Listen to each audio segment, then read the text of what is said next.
Paramedics, firefighters, cops, what is the weirdest thing you've come across during a call? When I was on the FD, we had a call for a power line down at a cell tower up on a hill in the middle of nowhere. This was during a bad storm. Power company trucks were all tied up already when we got turned out. We get there and the power line for the cell tower is lying in the road. There is a number on the shack at the bottom of the antenna, so we call the number while trying to get a hold of someone from the cell tower, which is running on a generator and possibly still energizing the line that is laying the street. We realize the door to the shack is unlocked, so we're all standing inside it out of the rain. The assistant chief is on his phone talking to some guy about the antenna, and all of a sudden he goes pale white, like a ghost, then walks out the door into the rain and tells us all to get out. Turns out the guy on the phone had told him that whatever happens, don't go in the shack because it is infested with brown recluse spiders that are attracted by the warmth. Everyone was crapping bricks when they heard that. Sorry if I rambled. I'm well into a nice bottle of rye.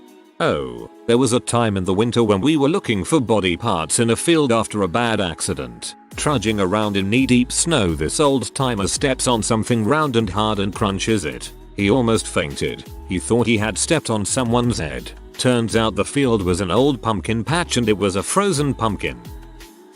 My uncle was an EMT and fire captain for a while. He does some different training type stuff now, which means he doesn't go out on calls much anymore. Anyway, his weirdest story was about two guys who got killed by a farmer. His firehouse was on the border of a suburban farming community, so with there being a lot of land, people would go ride dirt bikes and motocross bikes. These two guys liked to jump some dirt piles or what have you on this one farmer property, and he didn't like it. He tried to get them to stop in various ways, but finally he had enough of it. He one day put up in a clearing open pathway a thing of high test fishing line or something like that between two trees. One of the guys on a motorcycle came through at head level and didn't get his head taken off, but the line seriously cut into his neck and he ultimately bled out and died. My uncle was the one who was called to the scene to try and save him, but he was pretty much dead when he got there. He says that call has always sort of bugged him because it was a younger kid, 20 something, and it was such a cruel way for the farmer to deal with his problem. My mom's cousin was riding a dirt bike through the woods one day and hit a barbed wire at neck level that decapitated him. I get told that story every time I even think of buying a bike. Went out on a wreck where these two out-of-state kids overcorrected, veered off the road, hit a dirt hill, and landed in a tree. Neither of them were seriously injured, but it sure was a sight to see a brand new Tundra stuck in a tree about 6 feet off the ground. For our friends outside the USA, 6 feet, 1.8 m. Yeehaw. A guy had accidentally hung himself in his garage. He literally had a contraption he had built that held him in a harness. One of his arms controlled a rope that was attached through a pulley system with a corn cob at the end. As he pulled the rope, the corn cob did the job on his backside. The other arm controlled the same kind of pulley, but at the end was a noose that was tied around his neck. Needless to say, he pulled a little too tight on the noose end. It was a nice normal neighborhood and the guy was married with kids with a seemingly completely normal life. If autoerotic asphyxiation is wrong, I don't want to be old. Zlkchuk 7 Zito JNMV. I've got a few. I came to an unconscious, unresponsive young male in a bathroom. Massive bleeding. It turns out he was getting frisky. A plunger and his feet slipped out underneath him and it just ripped his hollow and solid organs apart. He was obviously DOA. Another was an old lady whom hadn't been seen outside her apartment for quite some time and wasn't answering the door. We knew she had died as we could smell her from outside. The fire department knocked down her door. I told the firefighter to go in and he was like, no way, it would be an emergency, fully knowing that she was almost 100% dead. Lights were all turned off and it was 2 AM, so each room I had to flip the switch. There were bloody paw prints all over the place, and in the bathroom, the toilet seat had been flipped up and there were bloody paw prints all around it as well. When I flipped the bathroom light, I was pretty sure what I would see, but it was worse than I had expected. The cats had started to eat her after she had died. I was 19 at that time. It seems I have scrolled too far down the comments, TT. I'll keep this one short. We responded to a call where a mid-50-something-year-old semi-frail looking male bit his early 20-year-old something son.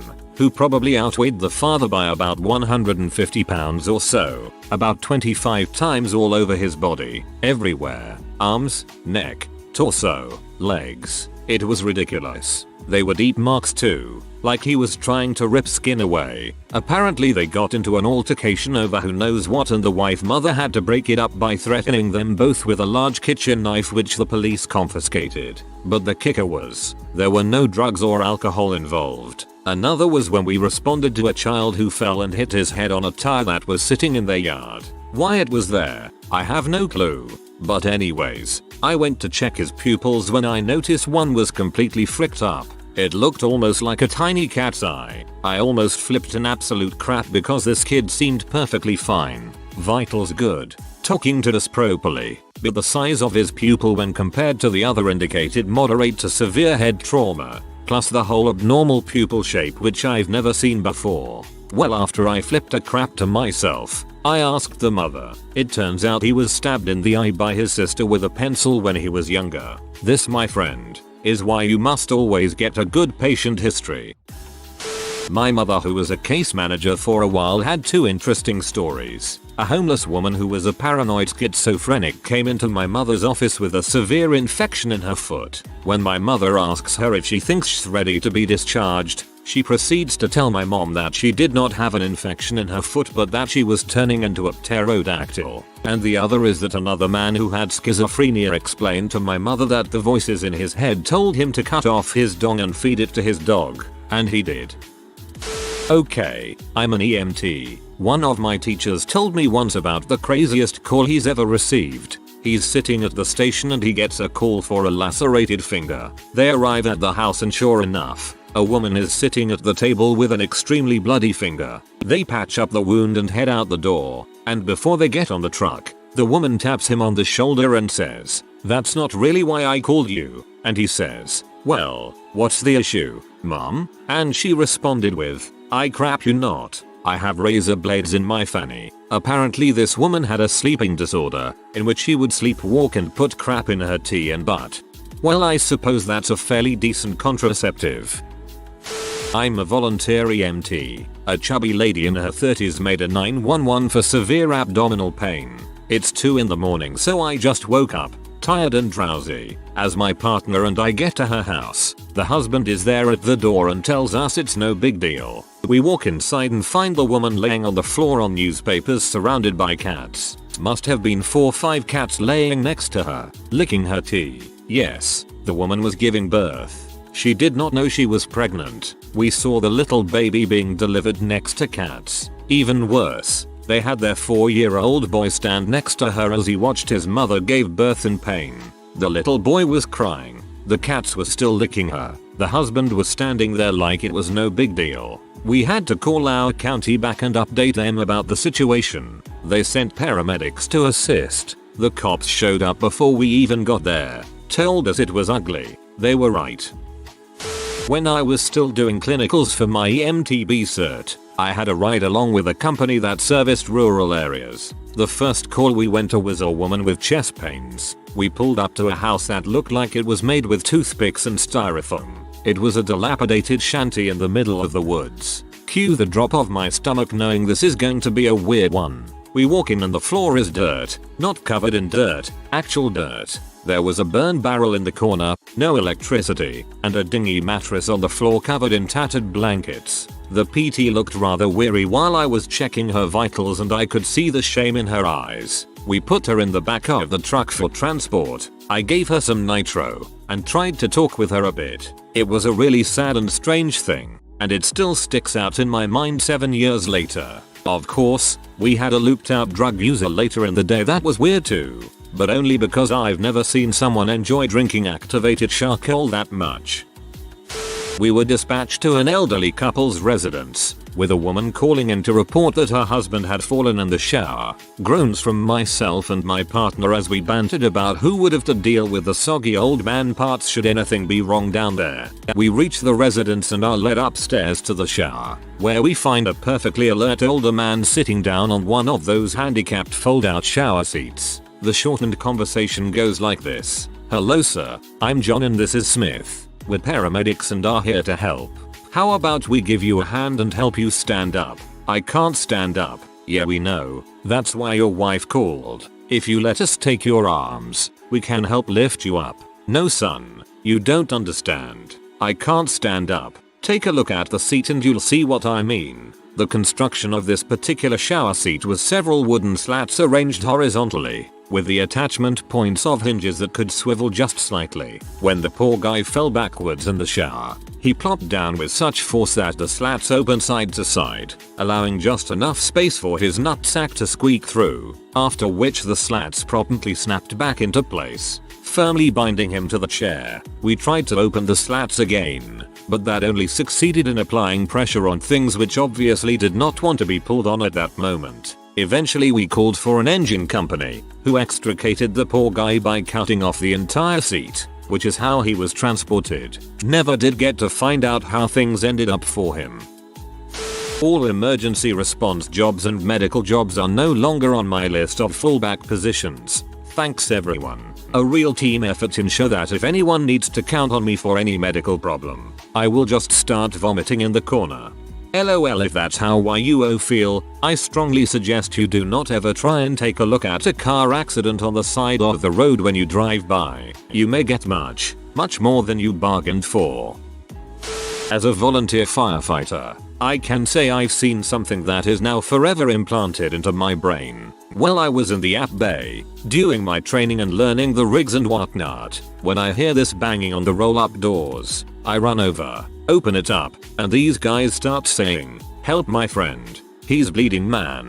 Hurry up." So I run inside, tell the paramedics. They go outside, while I grab the gurney, and when I get there, I notice a younger guy probably in his early 20s with a blood-soaked crotch. I begin to think to myself, now why on earth is there blood all over this guy's pants, right in that region? LOL. So we get him on board, cut his pants off, and look down there. Apparently he went to sit on his drummer's stool, the seat rocked off, and he sat straight down onto the metal pole, which then pierced through his scrotum and left his testes hanging out. Pretty gnarly. Luckily he was taking it like a champ. Props to him for that. It musta hurt like balls. Well, he had his hands in his pants the whole time. When we cut the pants off, his fingers were actually inside his scrotum. He didn't know that his nuts were hanging out, or that there was another hole down there. Basically all we did was grab some gauze, place it all down there, not inside, and just drove him with his hand in his nuts. LOL. I thought that was for me, but interesting anyways. LOL. I'm a UK firefighter. One time I had the unluckiest guy. He was a raging alcoholic, and he decided he wanted to end it all by throwing himself from the top of the hospital. So he jumps off, but misses the floor. He hits another roof. So dazed he tries to aim for some metal railings in the hope of impaling himself. He jumps again. Overcompensated for this jump due to previous failed attempt, he hits the wall on the other side and slides down into an open sewer outlet. Still alive, as it was one of my first days on the job, I was sent in to get him. It's not easy to reason with a drunk homeless guy. He literally cannot kill himself, Will's knee deep in crap and pee. Good times. I had a guy once who accidentally got shot in the butthole with a speargun. The spear entered about 2.5 feet into his body. He was alive and laughing. Another time a lady on her way to a hot date was shaving her vag while driving in order to save time. Seems legit. Well, she swerved into the bushes and crashed her car about 30 feet deep into the woods. Swerved into the bushes. LOL. Once we responded to a call. African American child, 4 years old, severe burns on face and shoulders. Turns out his mom had been cooking chicken wings and he reached up and grabbed the pan and pulled it down. Grease burns everywhere. So, we say we're responding and our eater is 15 minutes. Not 5 minutes pass. Dispatch. 301. 301.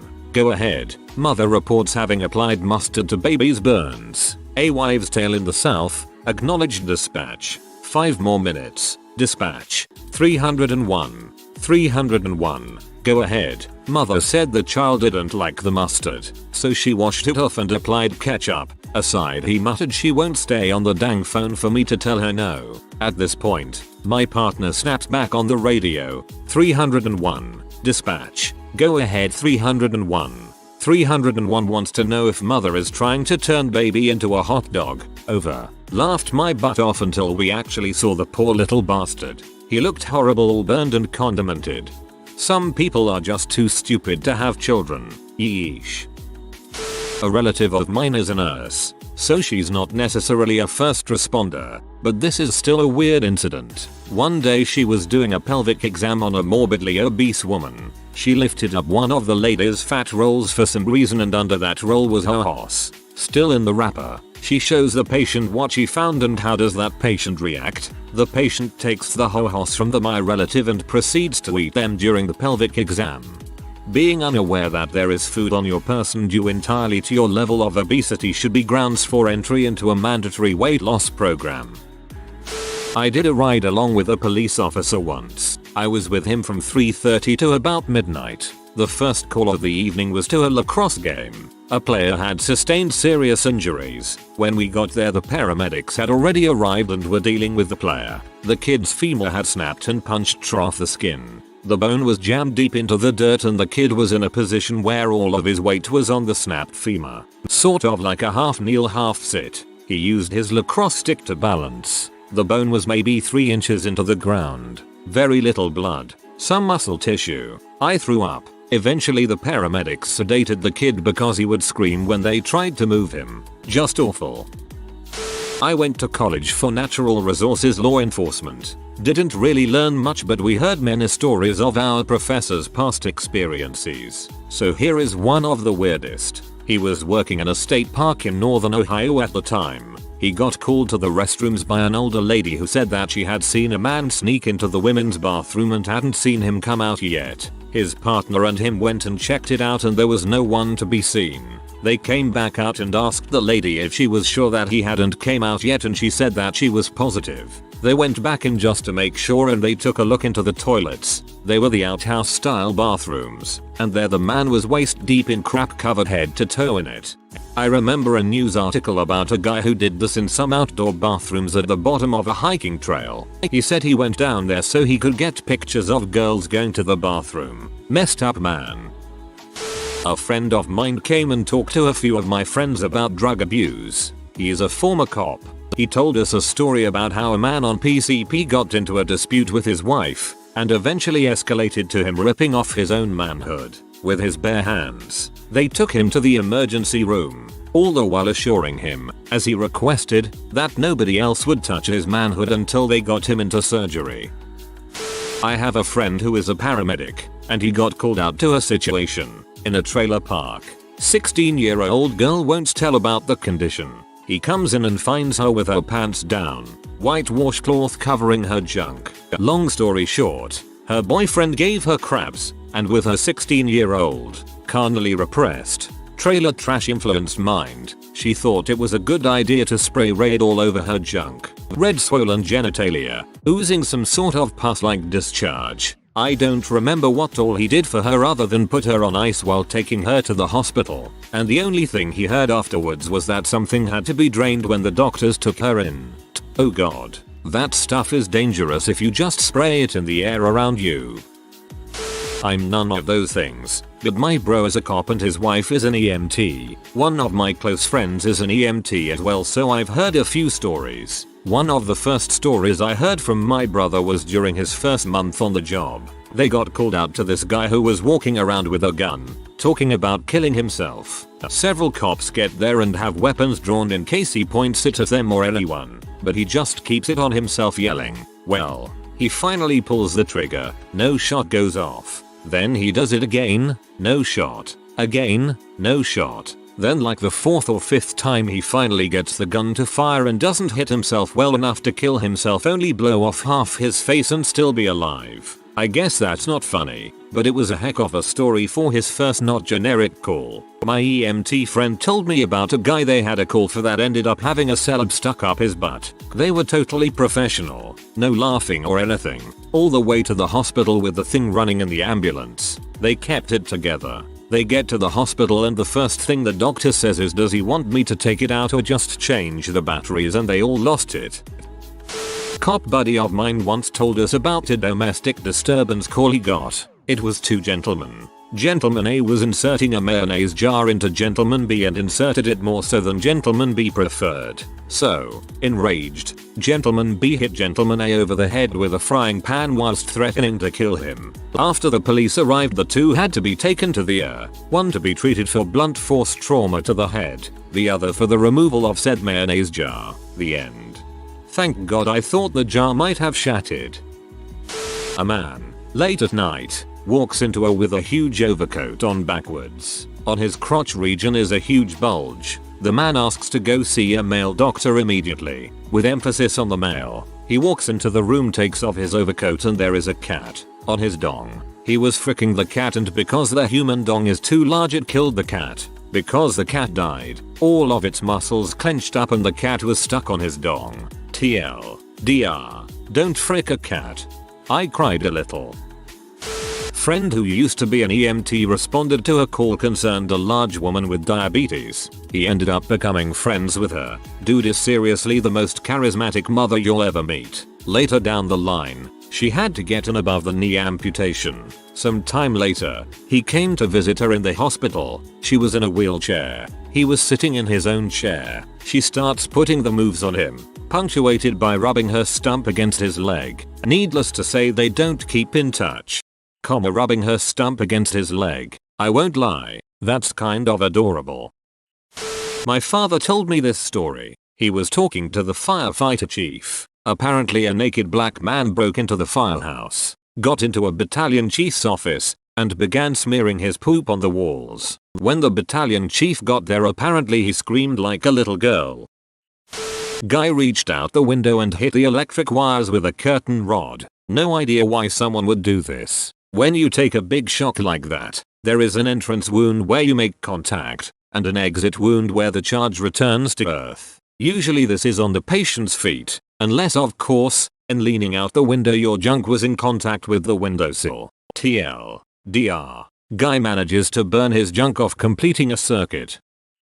I used to work with a guy who was an EMT in Milwaukee, WI, and said that the stupidest call he got was for a guy who had a Bigzit on his face. The guy requested to be hauled out by gurney. Sounds about right. I had someone come in by ambulance last week because her foot had been hurting for about 20 minutes. For trauma or injury, was just sitting on the couch and her foot was, in her words, just a little sore, and I wanted to make sure it wasn't broken. Searching for a man's nose sliced off by his visor on his motorcycle helmet on first shift. I can't explain the physics, but his nose was sliced, not ground off on the road. With the amount of blood on the helmet visor, we assumed it was the sharp edge. A man with compound fracture of his femur that pieced his car door and pinned him to it. Yes, he went to the hospital with the interior part of the door still attached. A guy who stuck a shotgun in his mouth and blew off his head and good portion of the car roof he was sitting in. Old Volkswagen Jetta, now with a sunroof. A steel door leading to a marijuana grow up in a house that had a pit dug in the floor on the other side with landscape beams with spikes in them as a trap. Basically, they had it set up so if you kicked in the door and rushed in to rip them off, you would fall in the pit as soon as you rushed in, as you would not expect it. Vietnamese punji pit style. If you are new to the channel, you can subscribe. I publish new videos every day. Until then, check another video.